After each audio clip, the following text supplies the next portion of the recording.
अब जियोन जैसे ही बाथरूम में आती है तो पीछे से अचानक मरी हुई कारा उस पर हमला कर देती है और उसे बाथटब में डुबाने लगती है। जियोन किसी तरह अपने आप को उससे छुटा लेती है, जिसके बाद जियोन ने अपने दोस्त जिम को फोन किया और उसे बताया कि अभी क्या हुआ। कॉल के बीच में जियोन को अचानक रसोई में से पानी की टपकने की आवाज सुनाई देती है। उसे लगता है कि पानी में किसी की आवाज आ रही है, इसलिए वो जल्दी से कारा के घर आ जाती है। जिसके बाद वो एक टॉर्च लेकर किचन में आ जाती है। तभी वो देखती है पानी के नल में बहुत सारे बाल होते हैं, इसलिए वो जल्दी से छत पर जाती है और पानी की टंकी का ढक्कन खोल देती है। तभी वो देखती है कि टैंक में तो कारा की लाश पड़ी होती है। इसी समय जिम भी छत पर आ जाता है। जियोन जिम से ऊपर आकर कारा की लाश को निकालने के लिए कहने लगती है, लेकिन जियोन ने यह नहीं सोचा था कि जिम उसके सिर पर डंडा मार देगा, फिर उसे उसी टैंक में फेंक कर टैंक का ढक्कन बंद कर देगा। जियोन उसे टैंक से बाहर निकालने के लिए उससे भीख मांगने लगती है। इस समय माइक भी छत पर आ जाता है और वो जियोन की आवाज सुन लेता है, फिर उसकी मदद करने के लिए जाने लगता है, लेकिन जिम उसे रोक लेता है। हालांकि इस समय पानी की टंकी में कारा की लाश अचानक जियोन को देखती है। फिर उसके दिमाग में एक तस्वीर दिखाई देती है।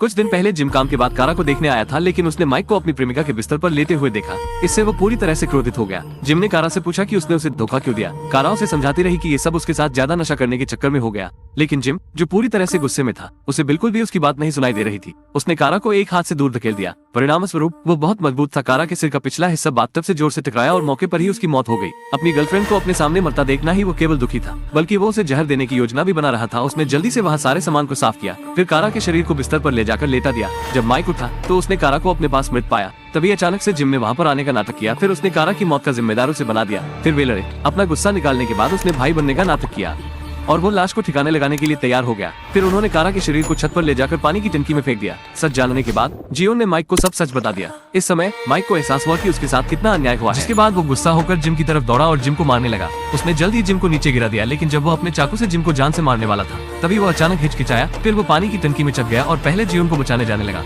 लेकिन कौन जानता था कि जिम ने उसका पीछा किया और उसे छत से नीचे धकेल दिया। इस समय जियोन पानी की टंकी में पड़ी थी और उसका दम घुटने वाला था। एक महत्वपूर्ण क्षण में कारा ने जियोन के शरीर में प्रवेश कर लिया। अपनी पूरी ताकत के साथ उसने वाटर टैंक को नीचे गिरा दिया। जिम ने जियोन को बहुत ही अजीब स्थिति में रेंगते हुए देखा। जिम इससे डर गया और सीढ़ियों की ओर भागा। आखिर एक आत्मा से उसका क्या मुकाबला। जियोन उससे पहले वहां पहुंच जाती है और उसे रोक लेती है। मरने से ठीक पहले जिम ने वास्तव में कारा की आत्मा के साथ एक प्रेम कार्ड खेला था। मुझे इसके काम करने की उम्मीद नहीं थी। जिसके बाद कारा का ध्यान उससे थोड़ी देर के लिए हटने लगा, जिससे जिम को मौका मिल गया और उसने जियोन को चुपके से चाकू मार दिया। जियोन दर्द से जमीन पर गिर गई। पागल हो गया। जिम चाकू लेकर जियोन को जान से मारने ही वाला था। इतने देर में कारा वहां आ गई और इस तरह से जिम का पापी जीवन समाप्त हो गया और कारा को आखिरकार बदला मिल गया। वास्तव में तथाकथित भूत भयानक नहीं है। भयानक क्या है? गंदा दिल। पीड़ित के दिल पर कब्जा नहीं किया जा सकता। मैं